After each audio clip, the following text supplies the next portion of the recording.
นายนี้หลวงพ่อท่านพระครูสิริสุตาพิมลด็อกเตอร์เจ้าคณะอำเภอต้นหัวช้างเจ้าอาวาสวัดสุพรรณรังสีในเวียงเมื่อปูนเกลียวแควอันเป็นหน่อเนื้อเชื้อไขวัดบางต้าโป่งตัดที่มีพร้อมโดยหลวงพ่อท่านพระครูอรุณบวรรับได้เจ้าอธิการสิทธิปัญโยพระครูแลวัดร้องคุมคณะสงฆ์สามเณรยุคโตนโหแห่งห้องไผ่นอ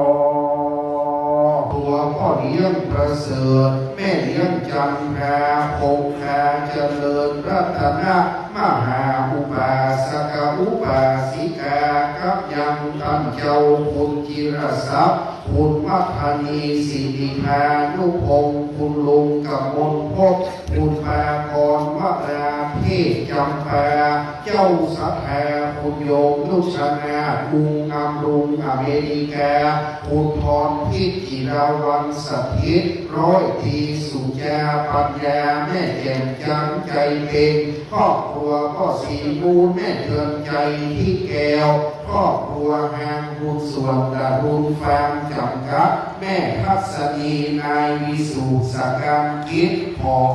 สยามกันหาลิแลคุณพุทธชาติราชบุรีพ่อคำแม่ปุญยังเอกลักษณ์พ่อนานบุญมาอินตุงคุณหมอชินคุณหมอลัดดาชัยงามตั้งกำนันสมพงษ์นายกรัตนาพรกัญญาราชคุณลุงนิชักการเบิดมาดามพันชนกสุวรรณพ่อน้ำประสิทธิ์บุญมาอาจารย์สนิทวงคำกับตังพ่อครัวจิตรานบนวงขบูลเจ้าผ้าพ่ออินคำจันคำปันกับตังเก่แบนเก่วัดล่ามวัดเลขวัดอาจารย์วัดวัยยาวัดเจ้าพรวัดชมลมผู้สูงอายุกรรมการกลุ่มสตรีแม่บ้านพ่อบ้านเยาวชนหัวหมวดและกรรมการกองทุนคุณธรรมพลังบวรวัดต้าโป่งเทศบาลตำบลบ้านเมสัทธาต้าโป่งจุกหลังคาหอเรือนเฮาแก่หนุ่มยิงใจตั้งหลายจุภูจุคนก็จะได้กระทำมังกรกรรมปอยหลวงเสนาสนะตังปวงก็ได้ปะ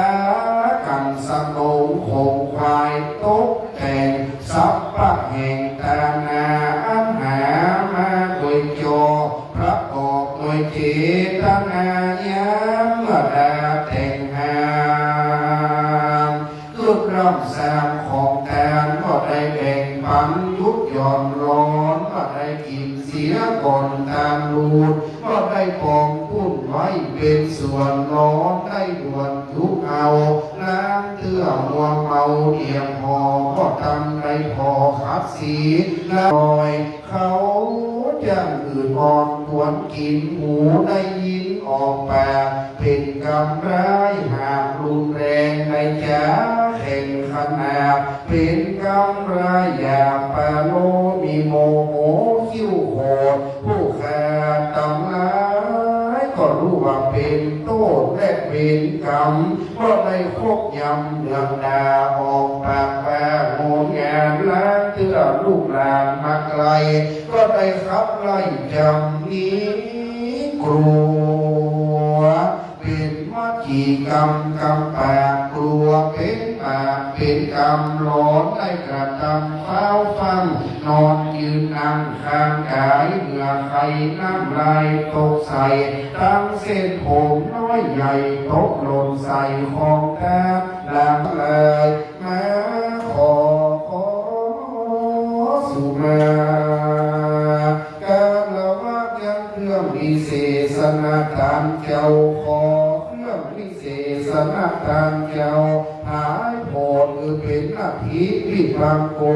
อะโหสิกรรมจะได้เป็นวิวรณธรรมกรรมอันแก่กล้าอันจะห้ามตัดเสียเมืองฟ้าและเนรแปรขอของกินของทานหมดใส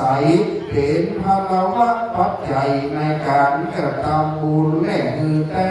ในงานปล่อยหลวงวัดตาโพนี้เกิดเถิงแก่ความสุขทั้งสามประการสุขอันนี้ในเมืองคนสุขอันนี้ในเมืองบนจันฟ้าและสุขอันนี้ในแหล่งลาอัมตะมหาเน